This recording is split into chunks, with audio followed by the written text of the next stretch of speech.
Olá, bem-vindos ao nosso Luz, Câmera, Pulsão. Desta vez nós vamos estar aí com este filme bacana, esse filme importante, que foi tema aí de uma das nossas reuniões, de nossos encontros de cinema e psicanálise, nossos encontros presenciais, este filme Encontros e Desencontros, no original Lost in Translation, né? Um filme de 2003, com a direção aí da Sofia Coppola, né? Que foi um grande sucesso aí no início dos anos 2000, também considerado um cult até hoje, mais de 20 anos depois do seu lançamento, né? Embora até na época o filme tenha recebido uma boa avaliação pela maioria da crítica especializada, incluindo indicações importantes para prêmios, né? Recebeu também alguns julgamentos negativos, né? Por exemplo, por romantizar um autocentramento de uma classe rica dos seus protagonistas, ou pela diferença de idade de 30 anos entre eles, entre os dois personagens principais, né? Porque o filme vai falar da relação entre o Bob e a Charlotte, né?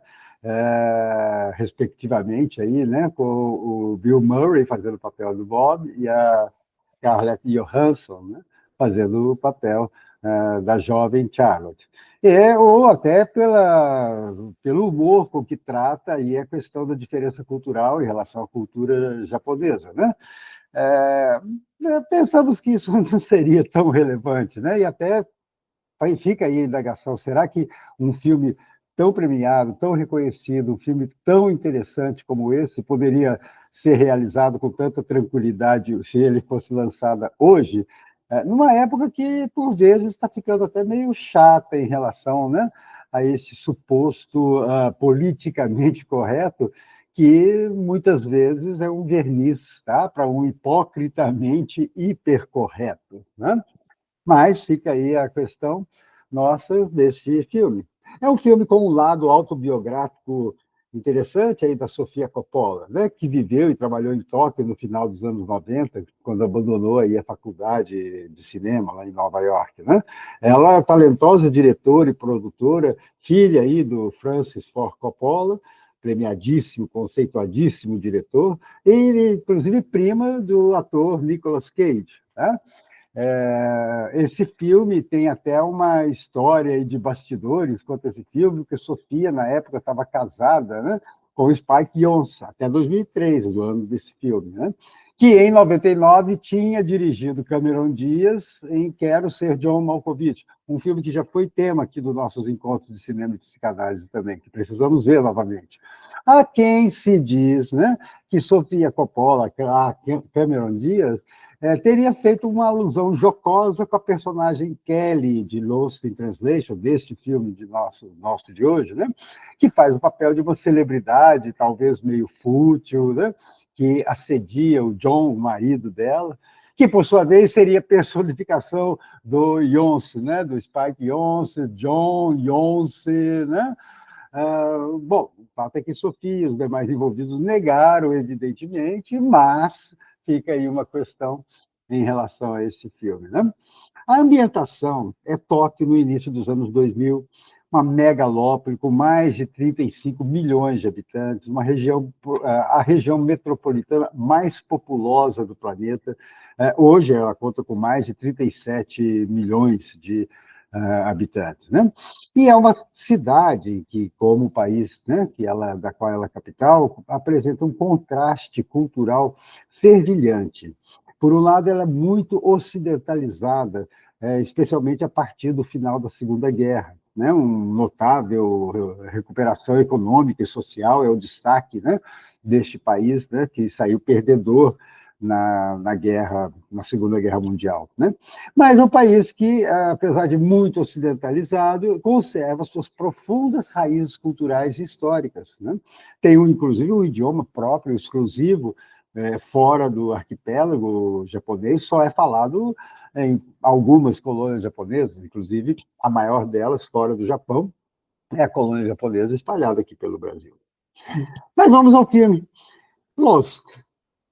Não é difícil nos identificarmos, né, com o sentimento de estar perdido, lost, sendo estrangeiro numa cidade assim.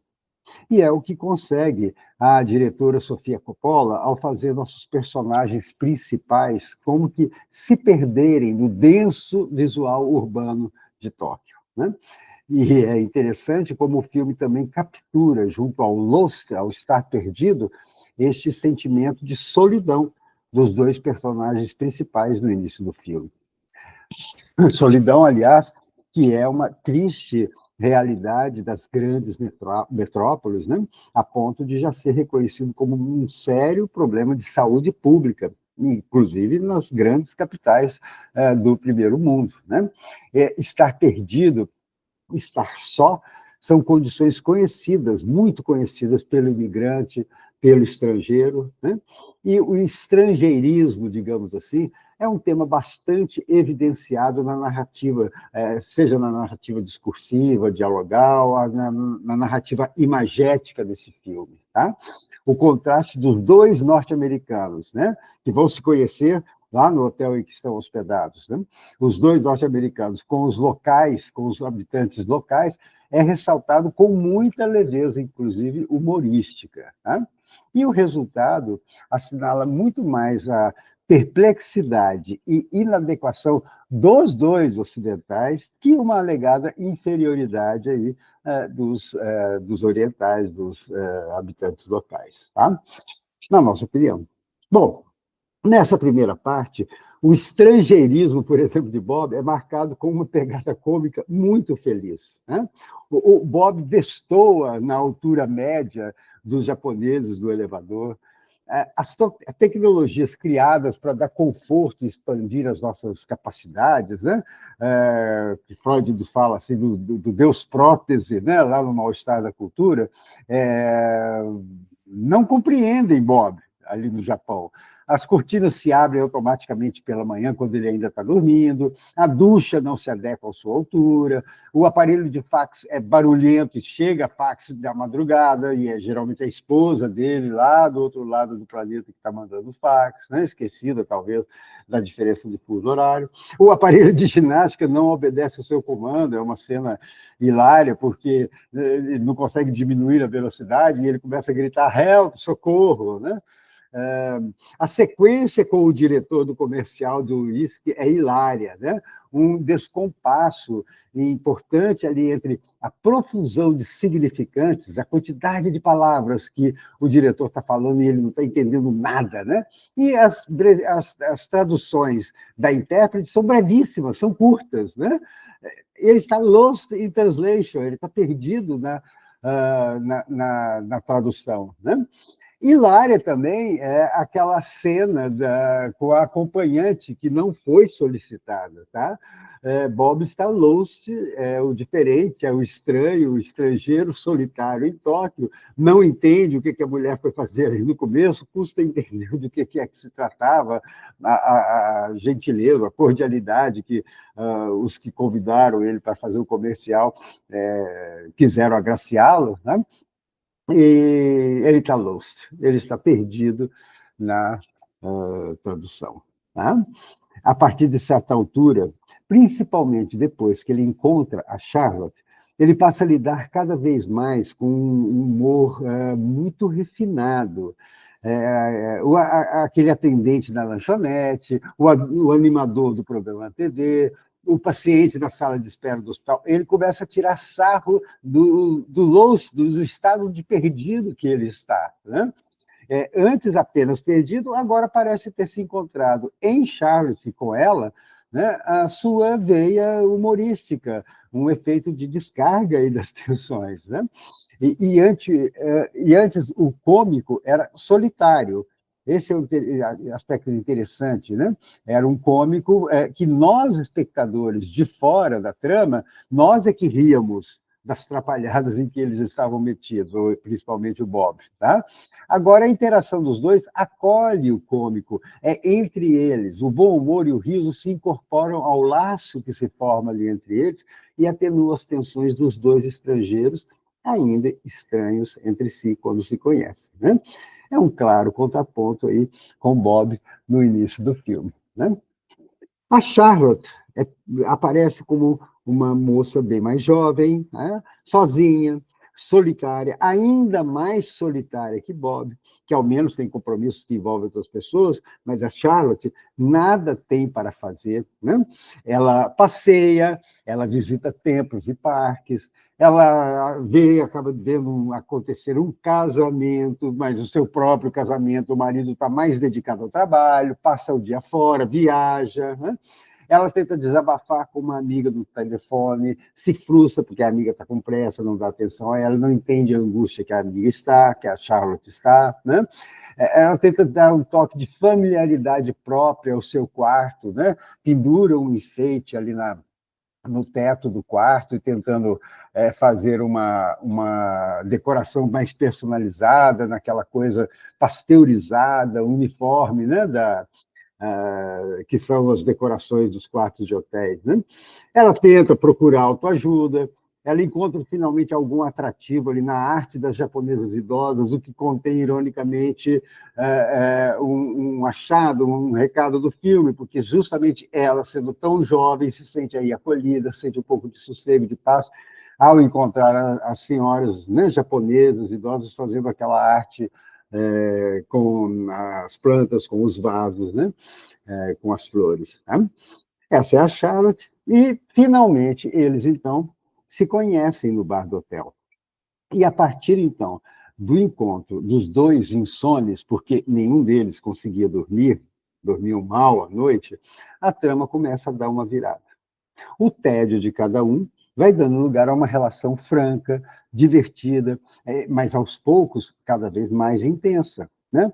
É uma relação bastante descontraída também, bastante sincera de um para o outro. Eles começam, inclusive, a trocar confidências bastante pessoais, bastante íntimas, né? Vai ficando claro entre eles que Bob não está exatamente feliz na sua vida amorosa. A sua percepção, a percepção de Bob, é que, após os filhos, a mulher já não mais precisa dele, perdeu o interesse em Bob. Né? Charlotte, por sua vez, definitivamente está infeliz. Ela não se encontrou, por exemplo, quando tentou a fotografia, que é, inclusive, a profissão do marido. Ela não sabe o que fazer com a sua graduação em filosofia. Bob chega até a presenteá-la com uma coruja de pelúcia, né? Quando ele leva ela para ser socorrido, que tinha machucado o pé lá no hospital, e ele compra para ela uma coruja. A coruja é um símbolo, né, da filosofia, né?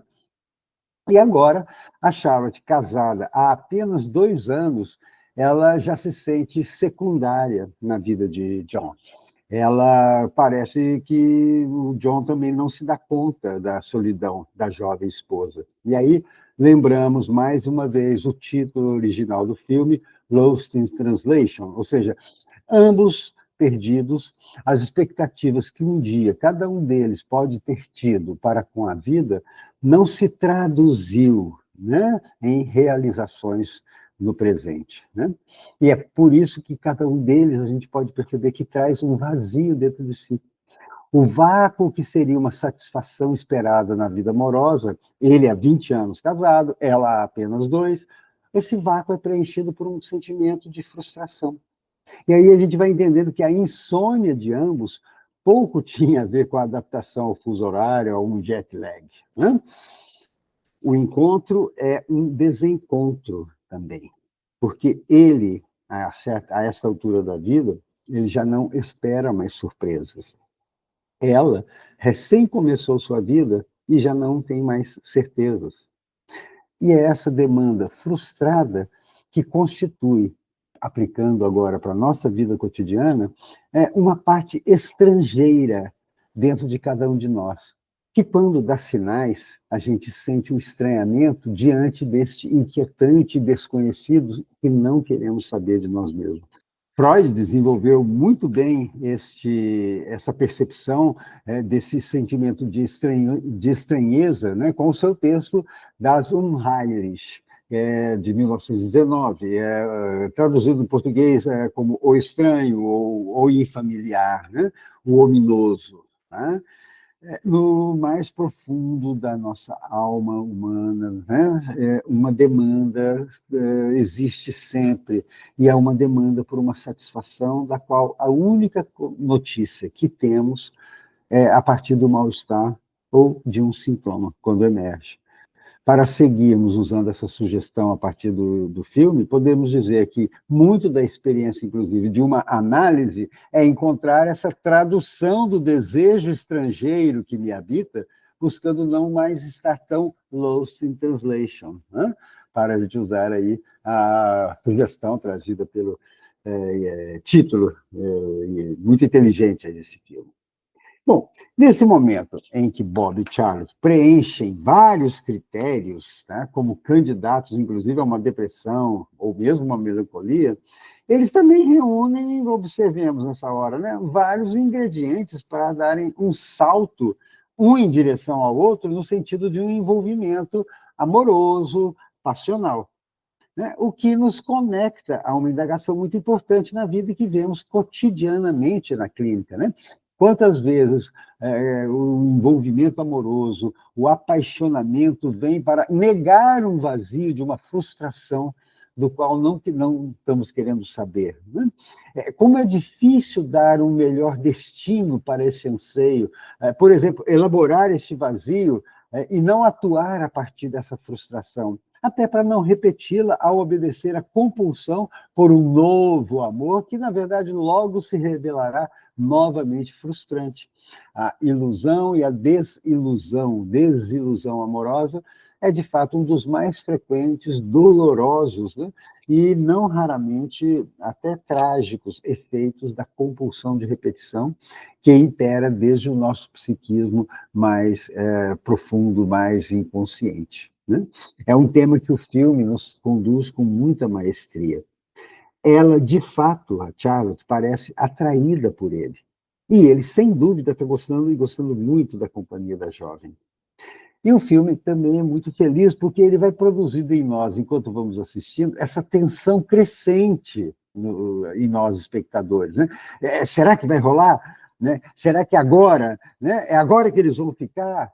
Será que desse encontro vai começar a rolar algo mais entre eles? Né?